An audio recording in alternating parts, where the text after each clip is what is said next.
Do you know many people are having trouble with their 2013 Toyota Corolla Sport not starting even though the interior lights are on?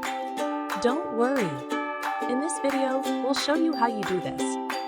Let's start. Step 1. Check battery terminals. First, start by checking if one or both of the battery terminals are disconnected. Step 2. Verify car battery. Next, verify if your car battery is dead or discharged. Step 3. Inspect steering lock. If your Toyota Corolla has a smart key system, there could be a malfunction in the steering lock system. Step 4. Perform emergency start. As an emergency start function, set the parking brake, shift the shift lever to PE, set the switch to a ACCESSORY mode, and hold it for about 15 seconds while pressing the brake pedal firmly.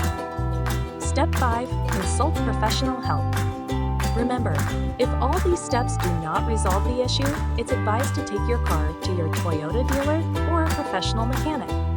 By following these steps, you should be able to diagnose and hopefully solve why your 2013 Toyota Corolla Sport isn't starting properly. Still need help? Visit our website for the complete manual. There you will also find questions and answers from other Toyota users. Did you find this video helpful? By subscribing, you help us continue to answer users' questions.